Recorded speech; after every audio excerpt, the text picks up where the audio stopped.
Welcome to The Sensualist, where we take on the deeper subjects of life, love, sex, and personal happiness.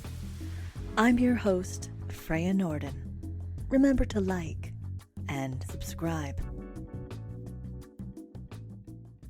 Good afternoon. Today's subject is erectile dysfunction, something every man will experience at least once in their lives.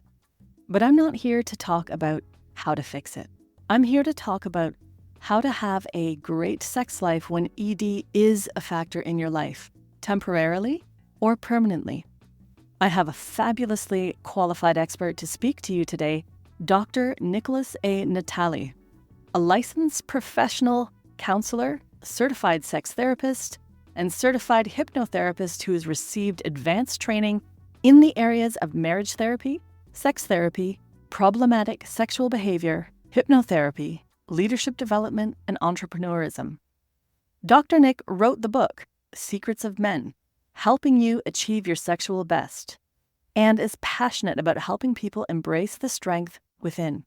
As a consultant, therapist, and hypnotist, his work addresses the deepest shades of personal experiences, assisting men and couples in reaching new levels of healthy relationships, restoring pieces of the fragmented self, and becoming more confident lovers. He currently maintains a practice in Columbia, South Carolina, and a consulting practice that reaches individuals worldwide. Good morning, Dr. Nick. I think the work you're doing with men is phenomenal. So before we dive into our subject today, can you share a little bit about your story and how you got to be working with this subject in the first place?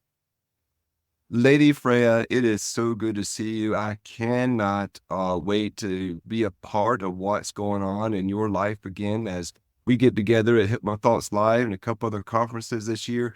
This is going to be amazing. I love your work. I follow your work, and I cannot wait to get a little bit deeper with the work that you do. But thank you for having me on, is all I really want to say. And I appreciate the opportunity. The convo around this topic is such an important topic.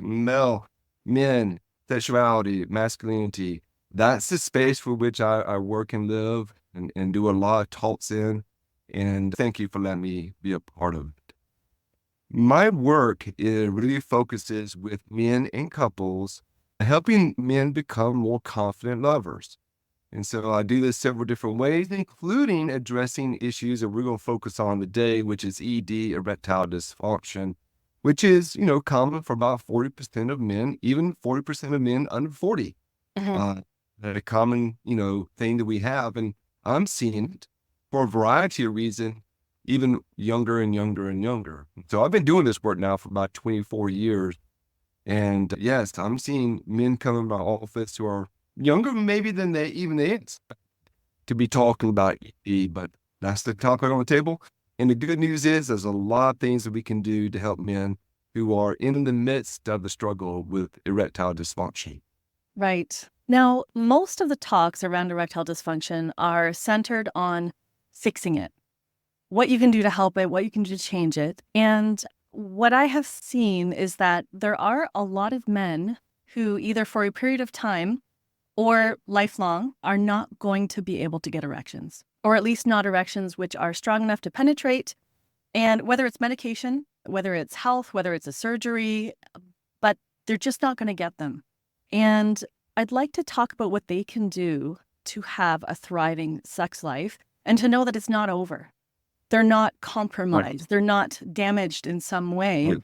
And for them to have the sense that they actually have a tremendous amount to offer and can have an incredible sex life. This is so unique because I want you to know, I talk to a lot of people about this particular issues and a lot of experts. And I love the fact that you're focusing on, all right, we're not just going to deal with how do we get to a solution, but really how do we actually just be in the moment and be ourselves, including the struggle that we're having in the moment. You're going to go and be with your lover. You're going to go and be with your partner. And in that moment, you may be experiencing erectile dysfunction. And how do you make sure that it doesn't just shut you down? How do you make sure it doesn't just create more tension, but actually borrowing from certain types of other practices out there, you can still have an amazing experience then and there, even if your penis is not working the way that you want to or expected it to. And so, Freya, I love the fact that you're focusing on that particular aspect, not just the solution, but how do we remain present when the ED is also present? And before getting into that, how to be present, can you talk about how focusing on the dysfunction will actually sabotage the sex life? Because a lot of people think that it's not having hard penis that is the problem in that particular lovemaking session or in the life in general. And I believe it's actually the attitude towards it and the reaction to being soft that messes up the sex and kind of ruins it. It's not the softness itself. So can you talk That's a little right. bit about how they sabotage their sex life or sabotage the moment? Oh, they most certainly do. And we know this to be true. We both work off the idea that where the mind goes, the body is going to follow. And so it is true that if we do focus so much on, what's not happening and that creates stress, tension, it becomes a self-fulfilling prophecy. We have just sabotaged it. Now, I call that whole cycle that person get into the performance trap. You're focusing on performance as opposed to the pleasure that you could be experiencing. You're foregoing the pleasure of the moment and you're fixated on what you believe is not happening. Of course, that becomes fulfilling, right? If you're sitting here worried as a man, hey, it's not going to work, it's not going to work, it's not working, it's not working, guaranteed, it will not. Of course, the paradoxical expression here is we need to be focusing on not the performance, pleasure of the moment. And you may even be surprised about how your body can respond. It's not just my opinion. This is actually where the research literature takes us and has been taking us since the 1960s, when we first began to really look at this and the connection between the mind and the body. And I usually use my hands. I'll put my hands together, just on one on top of each other and think, when we have a mind-body connection as men, we're going to experience an erection. But as soon as we get our mind and off of our body, we stop focusing on the pleasure, we're probably going to lose our erection immediately. Right. We will begin. And I usually want to tell guys, I'll say, hey, buddy, listen, mid-thrust, you start thinking about your taxes, mid-thrust, you begin to lose your erection. Because this is, so what's actually happening to you could be actually a normal process we're talking about here. But to your point, even if it's chronic, even if this is almost predictable, or we have a medical issue, or we're taking medication, or we have, certain type of medical factors, or as some men I work with who have experienced growing injury, and so, or prostate, removal, all these factors, we do have a population of men who are engaging in sex on a regular basis, and they have been able to move beyond just, is it going to work? Is it going to work? Is it going to work? Meaning the erection.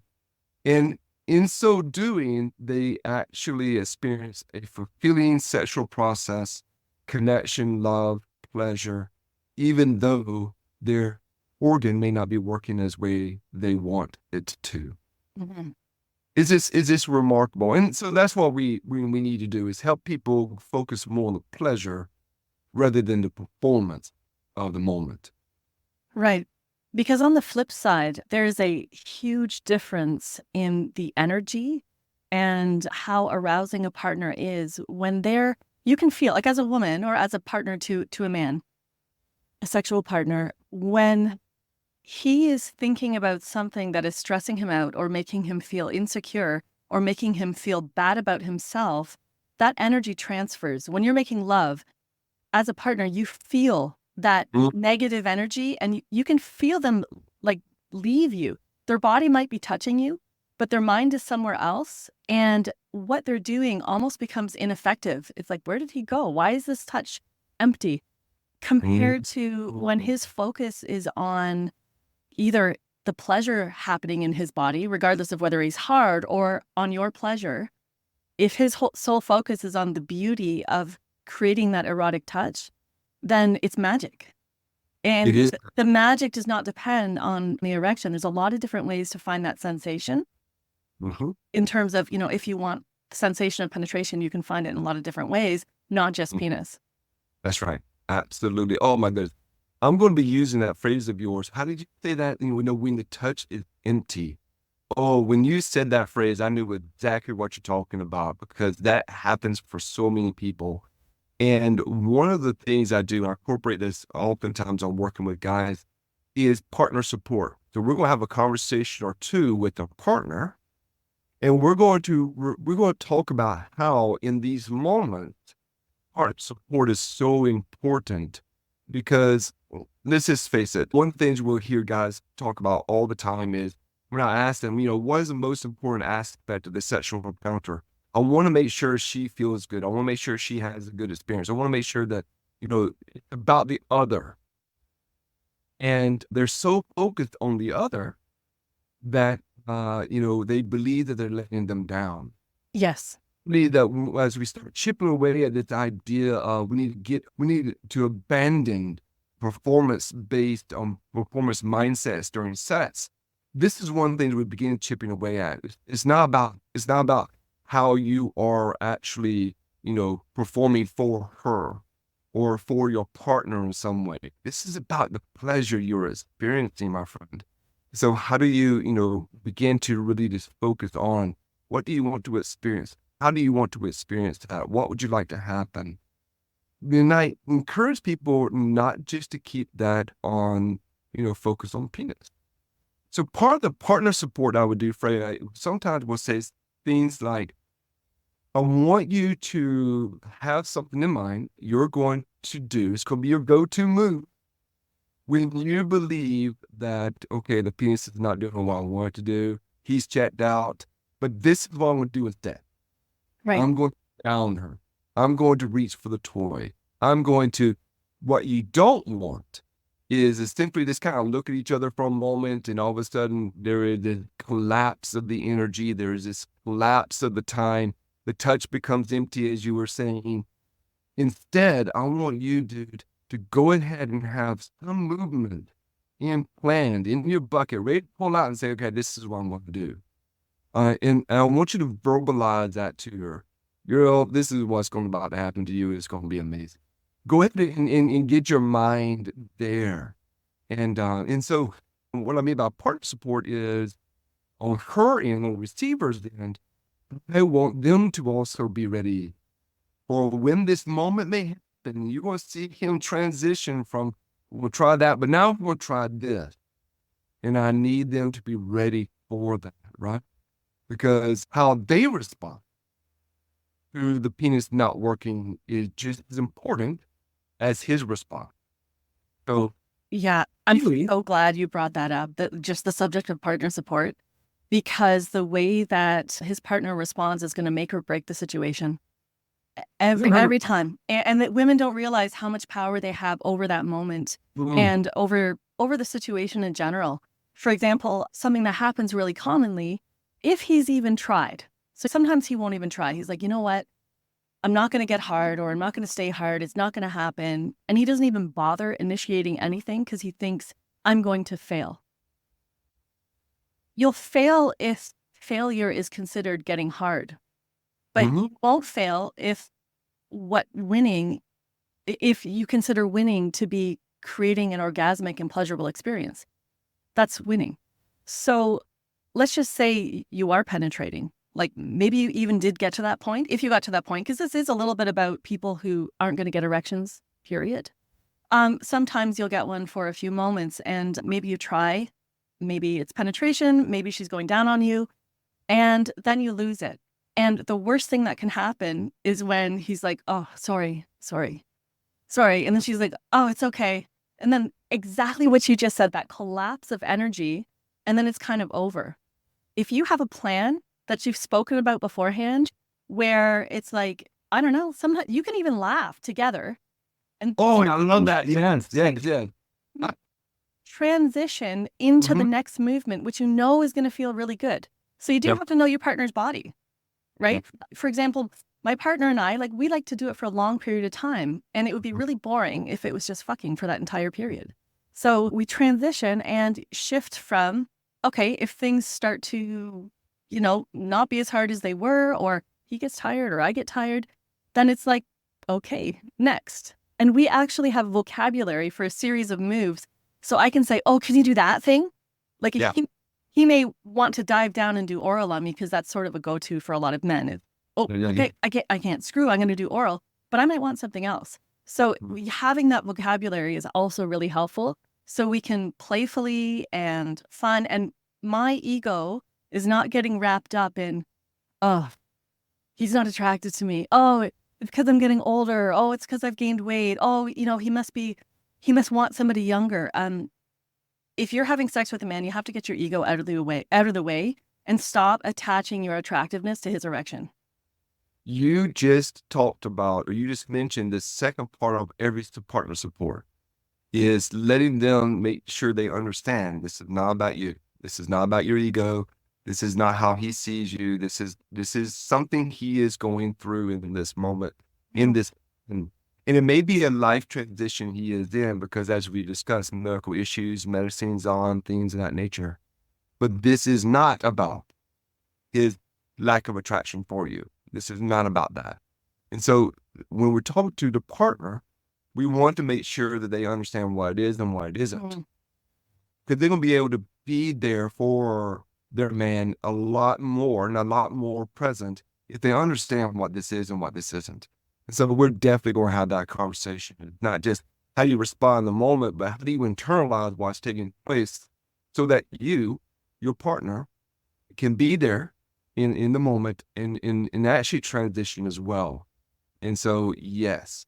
By the way, ED does happen to regular functioning guys on a regular basis. I usually will say something to the effect that just as you can expect that women will have an orgasm sometimes and maybe not have an orgasm the next session, the next time they're together, the next sexual encounter, it may come and go. The same thing actually is true for men. Not the same regularity, but what I will want men and women to understand is that there's all kinds of factors that's going to affect a person's performance, whether it's orgasmic or even form an erection. That doesn't always just speak to some type of chronic, huge problem. It's something happening on the regular. And so we just don't want to freak out. We want to normalize the fact that, hey, every single time we don't have an orgasm, every single time we're not having an erection. Your sexual experience needs to be a lot broader than just simply PIV. There's so many other things that we can be doing. And oftentimes, just to give a guy a framework to begin with, I would want him to go down a corridor of investigating what tantric sexual encounters could be like. Can actually begin to embody a lot of different things. So frankly, some of the things that I would do just to kind of give a guy a sense of, well, if I'm not going to focus on my penis, what do I do? Everything else is just foreplay. Well, let me expose you to another type of sexual experiences. There's several out there, but we're just going to begin with this one because it's the most known besides just straight PIV work. Let's talk about Tantra. Talk about Tantra sexual encounters and what that may look like, feel like. And I can't tell you how many times now men will have something they can hang on to and say, okay, let's do this. And when they bring that concept into the bedroom, she's like, yes, please, let's just keep on doing it. Because, all of a sudden now we're talking about connecting, breathing, synchronizing, and things of that nature that, is not just straight PIV. So I will at times just help people be able to say, hey, if you're looking for a framework that can help you, let's just investigate Tantra for a while. Let's do the breathing exercises in our session. Let me share this resource with you. And here's some places in the region where I live in Columbia, South Carolina, United States. Here's some places in the region for which you can go and experience a lot of this yourselves as a couple. Please, go out and expand on it. And it's the amazing work they really. So I know we're on a timeline today. I have two questions I really want to ask you. The first, and you can do it in whatever order you want. The first one is when you're working with a couple and the woman has a real problem with erectile dysfunction and she thinks, this happens a lot of times with people who are perhaps more religious or more old-fashioned in the way that they do sex. And she believes there's one way to do sex. It's penis and vagina, it's penetration. He's got to get hard. Oftentimes there's not the kind of play beforehand, which might even get him hard. And then, of course, there are the men who are on medications or who are not well for some reason, and that's showing up in their erections. So that's one situation. How can a man handle that particular situation? And then the other one is a lot of men coming into the dating world, over 40, 50, 60, who have erectile dysfunction. I've spoken to a lot of them who are avoiding dating because they think, what am I going to do? How am I supposed to date somebody if I can't penetrate them with my penis? So those are two, what would you recommend for those two situations? Well, let's talk about the couple first. I do believe that the healing, if you consider, our couple is struggling with this particular issue that's showing up in him particularly, the healing process is going to be, expanding as a couple, how you see sex and how you see sensuality. And one of the things that I do with all my couples is that I send them through a small course that I offer on my website called Discovering Your Erotic Profile. This helps identify psychological sexual scripts that a person may be operating off of from childhood, from religious teachings, from society, from culture, bad experiences, positive experiences in the past. It also helps identify other barriers that may be getting in the way, psychological, emotional, physical barriers. But we also begin to explore in the erotic profile course, different sexual activities that may be curious about. It's almost like a yes, no, maybe list of different sexual encounters and sexual activities. And then I actually ask each one of them throughout the course to explore their own fantasy. What's the ideal? What could you imagine it being? Now, I take each person I work with from the beginning. I say, hey, the first thing I want you to do is go take this course. In total, it's about 30 minutes of teaching. It's not very long. Over 6 sessions, it's 3 or 4 minutes each while I'm talking, introducing. And then you go do the pencil and paper work in a journal, something like that. But when they bring that in, because I asked them to do that even before our first session, I'll say, hey, tell me what the erotic profile process was like for you. And all of a sudden, all these things have gone all through that process of this self-discovery. It kind of makes sense that this is how I see things because this is how mom talked about sex, or this is how I was punished when I was caught playing with myself when I was 13, 14 years old. It just begins to piece those things together. So how do I address it is your question when the partner is very narrow-minded. If we are encountering that, it is something that we're going to begin to address and expand in even from the first. When I say to people, a healthy sexual encounter is one that we experience mutual satisfaction. Physically, that's the pleasure. Relationally, that's affirmation of who you and I are.